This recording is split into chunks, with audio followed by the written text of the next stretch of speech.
Hit TV ప్రేక్షకులకు శుభాభివందనములు. దేవి భాగవతంకి స్వాగతం, సుస్వాగతం. దేవకి వసుదేవుల యొక్క జన్మ వృత్తాంతాన్ని మనం తెలుసుకుంటూ ఉన్నాము. కశ్యపుడుగా ఉండేటువంటి అంటే వసుదేవుడు ముందు జన్మలో కశ్యపుడుగా బ్రహ్మదేవుని యొక్క మనువుడుగా జన్మించి ఆయనే ఒక వాంఛ అంటే కోరిక ఎంత బలవత్తరమైనదో కామం అంటాం. అంటే కామం అంటే కోరిక అని అర్థం. అక్కడ కామం ఎంత బలవత్తరమైనదో చూడండి. ఆయనకి అంతటి మహానుభావుడికి ఆ యొక్క వరుణుని యొక్క గోవు మీద ఆ వాంఛ పుట్టడం ఏంటి, ఆ కోరిక కామం పుట్టడం ఏంటి చెప్పండి. దాన్ని అపహరించిన కారణంగా ఇది కూడా దైవ లీలగానే, వారు ఏమి చేసినప్పటికీ కూడా దైవ లీలగానే ఆ యొక్క దైవమే ఆ మాయ రూపంలో కమ్మి ఈ రకంగా ఆడిస్తూ ఉంటుంది.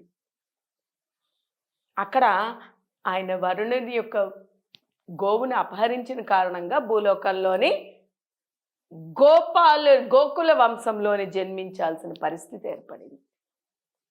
ఆయన ఆ యొక్క వంశం ఆ కుటుంబానికి పెద్ద కాబట్టి, అందుకనే అంటారు చూడండి, పెద్దలు చేసినటువంటి ఫలితం మిగిలిన వాళ్ళకు వస్తుంది అంటారు. ఇక్కడ ఆయన చేసిన కర్మానుసారంగా ఆయనతో పాటు ఆయనని కట్టుకొని ఆయనతోని జీవనం సాగిస్తున్నటువంటి ఆయన భార్యలు దితి అతిథులు కూడా భూలోకంలో జన్మించాలి అని శాపం వచ్చేసింది చూడండి. ఇది ఇలా ఉండంగా దితి అతిథులు ఇద్దరూ కూడా కశ్యపుని భార్యలే. ఈ భార్యలు ఇద్దరూ కూడా ఎప్పుడూ కూడా సంతోషంగానే ఉంటూ ఉండేవారు. అయితే ఎప్పుడూ కూడా కొంచెం ఎంత కాదనుకున్నా కొంచెం ఇద్దరికి కూడా అంటే ఈర్ష్యా ద్వేషాలు, లేకపోతే ఒకరిని మెచ్చుకొని ఇంకొకరికి మెచ్చుకోకపోయినా, ఒకరిని బాగా చూసి ఇంకొకరికి బాగా చూడకపోయినా ఆ యొక్కటి తెలియకుండానే వచ్చేస్తూ ఏదో కొద్దిగా అట్లా ఉంటూ ఉండేది. అయితే ఇవి విపరీతాలకి దారి తీస్తే ఎంత ఘోరంగా ఉంటుందో చూడండి. అప్పుడు ఒకానొక సమయంలోని ఈ యొక్క కశ్యపుడు దితి అతిథులకి ఒకరోజు ఆ దితికి అతిథి కంట ముందే గర్భం రావడము, ఆమెకి పిల్లవాడు జన్మించడము జరిగింది.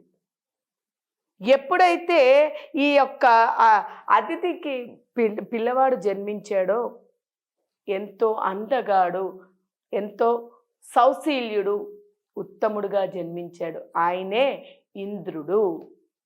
ఆ ఇంద్ర పదవిని దేవలోకానికే ఆయన రాజుగా ఉండేటువంటి ఇంద్రుడు ఈ యొక్క అతిథి కుమారుడే. ఈయన జన్మించడంతో ఈ అతిథికి కుమారుడు పుట్టాడు. ఆ కుమారుణ్ణి చూసి ఈవిడికి కూడా వాంఛ కలిగి, దితికి కూడా వాంఛ కలిగి, అలాగే ఈర్ష్య కూడా పుట్టింది. అబ్బా, ఇంత గొప్పనైన వాడు జన్మించాడు అని. ఎలాగైతే తన సోదరిగా ఉండేటువంటి అతిథికి ఈ యొక్క ఇంద్రుడు జన్మించాడో, సర్వగుణ సంపన్నుడు, అందగాడు, అలాగే నాకు కూడా ఆ సమానముగా ఉండేటువంటి పుత్రుణ్ణి నాకు కూడా ప్రసాదించమని అడిగేసరికి కశ్యపుడు ఆవిడ కోరిక ప్రకారము ఆవిడకి కూడా ఆశీర్వచనంతో ఆవిడ గర్భవతి అయింది.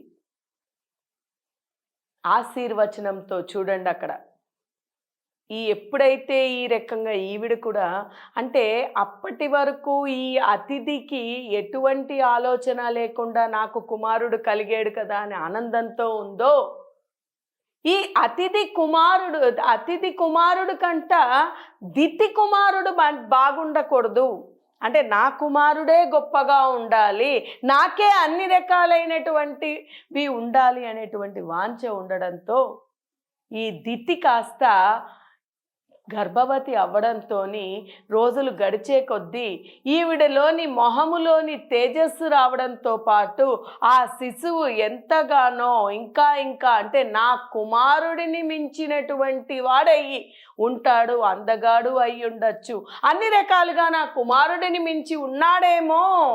ఎందుకంటే అక్కడ అందుకే అంటారు చూడండి, గర్భవతులుగా ఉండేటప్పుడు ఒక శిశువు గర్భంలో ఉండేటప్పుడే ఆ తల్లిని చూసి, ఆ తల్లి ఉండేటువంటి తీరుని చూసి పిల్లవాడని, ఇప్పుడంటే డాక్టర్లు వచ్చారు, అప్పుడు ఏ డాక్టర్లు లేరు, చూడంగానే చెప్పగలిగేటువంటి వారు. అలాగా నన్ను మించి నా కుమారుడిని మించి ఉన్నాడేమో. ఈర్ష్య, ద్వేషం, వాంఛ అంత కఠినమైనటువంటిది.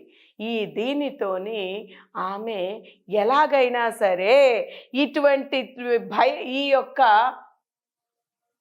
నరకం నుంచి, అంటే ఏమిటి అక్కడ నరకం, నాకంట నా కుమారుడి కంట గొప్పనైనటువంటి వాడు జన్మిస్తే నాకు తక్కువైతుంది. అంటే అక్కడ కిరీటకం, ఒక పదవి లేకపోతే ఒక పేరు ప్రఖ్యాతలకి ఎంత లోబడతారో జీవులు చూడండి. ఈ యొక్క ప్రఖ్యాతి, పేరు కోసం, ప్రఖ్యాతి కోసం, ఆమె కంట నేనే గొప్పగా ఉండాలి అనేటువంటి వాంఛ కోసము ఆమె ఎలాగైనా సరే తన కుమారుడిని మించి ఉండకూడదు అనేటువంటి భావంతో ఆఖరికి ఆ శిశువుని అంతం చేయడానికి కూడా సిద్ధపడిపోయింది ఆవిడ. అంటే కోరిక ఎంత బలవత్తరమైనది. వాంఛతో పాటు పేరు ప్రఖ్యాతలు, భౌతికంగా ఉండేటువంటి ఈ అశాశ్వతమైనటువంటి ఈ పేరు ప్రఖ్యాతల కోసము ఎంత ఘోరానికైనా లోబడతాడు జీవుడు అనేటువంటి దానికి నిదర్శనం అండి ఇది. తన పిల్లవాడు కంట గొప్పగా ఉండకూడదని ఏకంగా శిశువునే అంతం చేయడానికి సిద్ధపడిపోయింది ఈ యొక్క అతిథి. తను ఎన్నో రకాలుగా ప్రయత్నించినప్పటికీ ఏమీ చేయలేకపోతోంది. చేయలేకపోయిన కారణంగా అక్కడ వారితో సంభాషించి ఆ యొక్క శత్రువు జన్మించిన తర్వాత పెరుగుతూ ఉండే కొద్దీ అంతం చేసేదానికంట గర్భములోనే ఆ జీవిని అంతం చేసేస్తే అయిపోతుంది, అదే సులువు కదా అనేటువంటి ఒక ఆలోచనకి, అంత క్రూరమైనటువంటి ఆ ఆలోచనకి దిగిపోయింది ఆ అతిథి.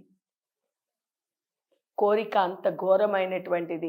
ఆ యొక్క చిక్కులలో పడవద్దు, అశాశ్వతమైనటువంటి భౌతికమైనటువంటి కోరికలకి వాంఛలకి పడవద్దు అని జీవులకి తెలియపరచడానికే ఇటువంటి సంఘటనలు. కాబట్టి మనం ఎవరము కూడా మనకి కావాలి అనుకోవడం తప్పు కాదు, కానీ మనకి మించి ఇంకొకరికి ఉంది అని కానీ, లేకపోతే వాళ్ళకు ఉన్నది మనకి కావాలి అనేటువంటి ఇటువంటి పేరు ప్రఖ్యాతలు కానివ్వండి, మనకంటా గొప్పగా ఇంకొకరు ఉండకూడదు అనేటువంటి ఈర్ష్య ద్వేషాలు కానివ్వండి ఉంటే పతనం తప్పదు, ఘోరమైనటువంటి నరకాలు అనుభవించక తప్పదు అనేది మానవులకి తెలియపరచడానికే ఈ సంఘటన. కాబట్టి ఇటువంటి దాంట్లో చిక్కుకోకుండా జీవితాన్ని ఎప్పుడూ కూడా పరమాత్ముని సేవకు అంకితం చేయాలి అని కోరుకుంటూ హరి ఓం తత్సత్.